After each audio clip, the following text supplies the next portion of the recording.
why do I struggle when people have to introduce so many new things into the way we practice when we already have how to do it from A to Z? Correct. Why do we need to do that? Correct. But her answer was, you have that idea, you have that wisdom, but not everyone does, and at some point they will get to learn that as well. So until then, be patient. So yeah, thanks for answering all the questions about the different yoga styles here and there and what leads to one.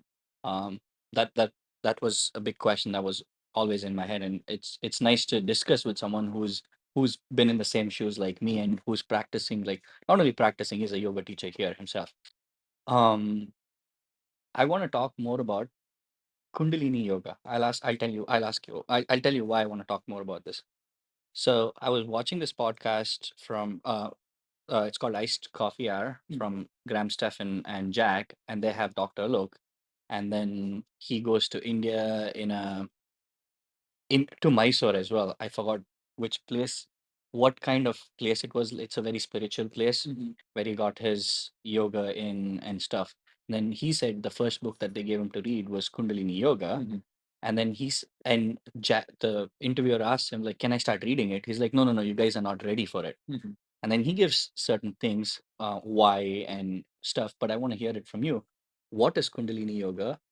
And do people have to be ready in a certain way? When I say ready, like, do people have to be at a certain mindset in order to read that and practice that? Sorry, long question. It's a more than long question. It's a loaded question. Okay. For two purposes, right? One is, first of all, Kundalini is the hot topic right now in the world. Everyone wants to talk about Kundalini. Yeah, What yeah, yeah. is Kundalini? How can I evoke Kundalini in everything? Right? You want to go into the true Yes. depth of it? Yes. Yeah. Okay. Yes. Okay. All right. So Shiva and Shakti. Okay. Okay. Let's remember these words for now. Shiva and Shakti. Yeah. Okay. Shiva is the god. Shiva is the god. Shakti is the goddess. Goddess. Okay. The union of both of them is the cause of everything. Okay. Okay. According to one particular scripture. One particular scripture. Okay. Now the other part of it, right, is different people ascribe that in different ways. Prakriti and Purusha. Prakriti and Purusha. Yes, I've heard of this. Yes. Purusha is again the male part of it, and Prakriti is the female part of it. Okay. Kundalini is something that is innate to all living beings. Okay. We specifically talk about Kundalini in human beings because of our form of expression. Right. We have more expression than any other living creature, right? And Shiva is considered to reside in the head near the Sahasrara chakra. Okay. And Kundalini Shakti, when she's dormant, is supposed to be residing in your Mooladhara chakra. Okay. Okay. Okay. So the practice of invoking Kundalini energy, the goal of it essentially is to make sure that she meets with Shiva so that there is the divine union. And then you can see that divine union and you become enlightened. Okay. That is one part of it. Now, the other part of it is, does a person need to be ready for Kundalini Yoga or to invoke that energy? So, the second part of it is, should a person be ready and things like that? That's completely up to the mother's command. Who are you and I to decide that? That is Kundalini deciding herself. The other lineage, right? The one that from pure tantric perspective, the lineage that I'm in, right? It's Kashmir tribes, essentially, right? Um, so there is this author called Rajanaka Kshemaraja. Okay? He's written a book called Pratavigyana Hriday, the Recognition Sutras. The very first verse in that is Chitti Swatantra Vishwa Siddhi Hetu. Okay. Says, translation of it. Again, the translation is provided by my teacher. His name is Harish. So fortunate to have found him in my lifetime. It's just divine grace. Right? He's a scholar. He's a we'll speak more about him, right? The way it is essentially translated as consciousness, free and independent, is the cause of everything in this universe. Say that again. Consciousness, free and independent, is the cause of everything in this universe. Wow. Okay. Yeah, Wow. yeah. It's loaded. It is like the first time I read that, I was like, poof. It's amazing. Yeah, yeah, It's amazing. yeah. That being said, do we think we can truly control our consciousness?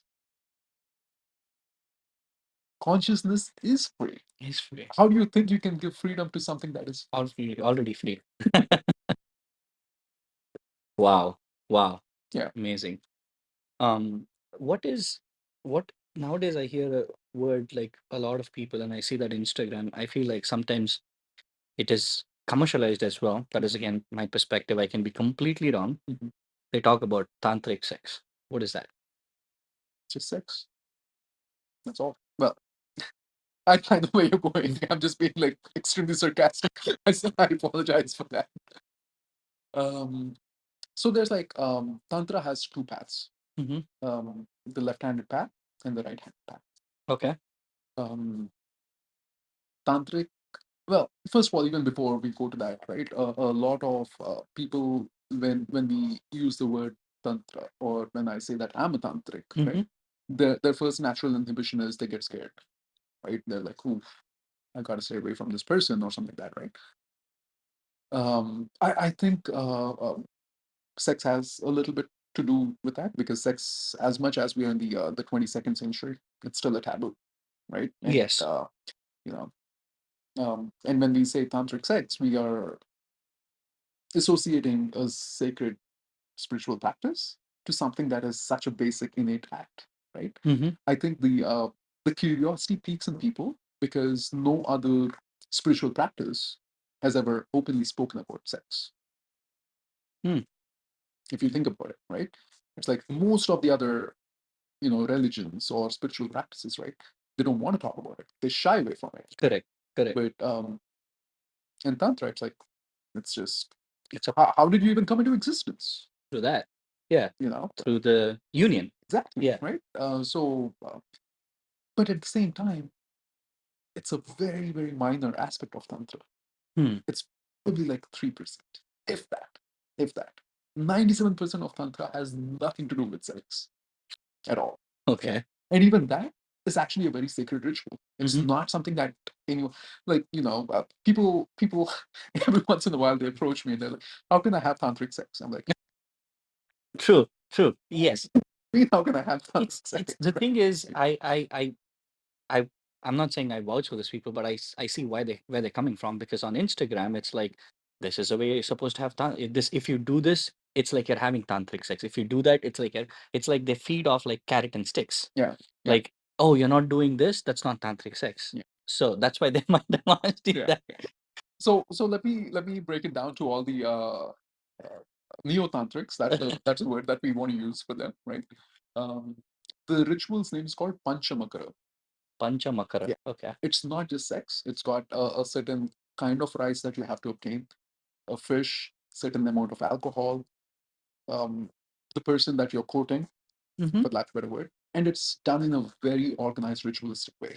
Your teacher is actually going to tell you how to do it. He selects an auspicious time. He tells you who the person is going to be and everything. So, and for the most part, right, you don't even do this ritual with someone that you know. That's interesting. I've never, for all the viewers, I've never been engaged in it. I just know about it. So, for lack of better words, again, I'm sorry, Mhm. but it sounds like a cult to me, though. It's not. It is not.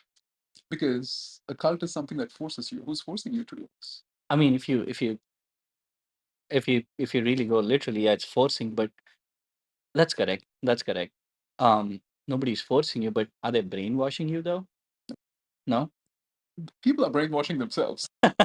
They want to have sex. They want to have it in a holy way. Uh-huh. Sex is already holier than thou. Yeah. So you don't need to say, oh, like I think the bigger problem over here is they think having tantric sex is going to give them like supernatural powers and everything, Right. right? But you gotta be on a certain level of frequency even for that to happen. Hmm. You just because you have sex with a partner doesn't give you supernatural powers. I'm sorry to break it down, but that's just the way it is. So, okay, people who engage, like you mentioned about there's a guru who like lets you know, like process. You have to be like, at a certain mindset and everything. Yeah. So what is a goal? Like me having sex, there's a different goal, Yeah. right? Eventually it's having kids and Mm. stuff. But what is a goal here though? When people are in that level and their practices, what is their goal? So I don't know the answer to it. I'm Okay. just making an attempt at what I think might be the goal. Okay. So I just want to be completely candid on that, right? Hmm. Let me ask you a different question. Hmm.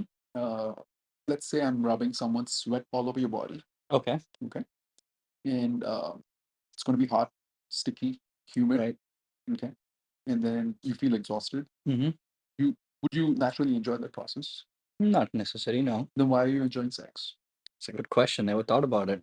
I would say it's just not sex is just not rubbing sweat, Mhm. right?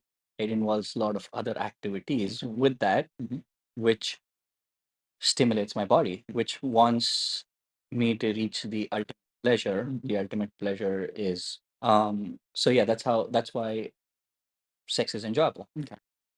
I don't know if I answered your question, but I kinda. think you kind of did. Uh-huh. Let's put it this way. Mm-hmm. After you climax, right? Mm-hmm. Yeah. Your mind goes numb for a second. Yes. Yes. That is the entire reason why you enjoy sex. Correct. Okay. Correct. In Tantra, what we do is essentially we show different ways where you can make your mind completely blank. And then we tell them, Oh, okay, okay. you've experienced this, you've experienced this, you experienced this. Now let's go on to the higher evolutions. Okay, it's just not the climax part that you experience, the ultimate, like, what is that? I've I've read it somewhere, like the one of the only physical activities that get you to the numbness is like the climax part of sex. One of it. One of it, right? The other one is, you can use like uh, certain drugs Yes, yes. I mean, to numb yeah, yourself and yeah. everything.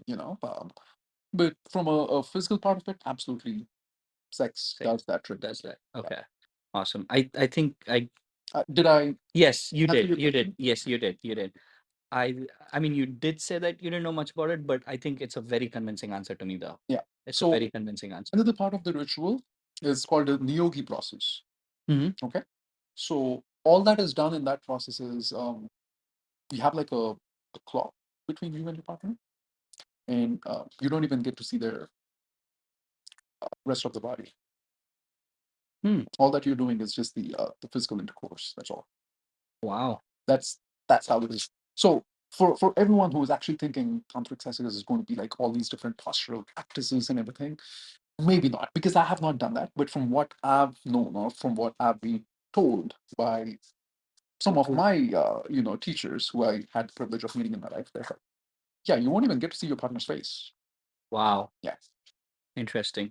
So, what are your thoughts about um, psychedelics? I use marijuana. I've Hmm. never had anything other than that before. Hmm. I didn't touch anything else, but I've been reading a lot about ayahuasca specifically, and I've been reading about shrooms as well. Hmm. I don't know much about it, but I know for sure that there's well, in Atharvana Veda specifically, right? There's like an entire chapter on how a person is supposed to use marijuana. Interesting. Yeah.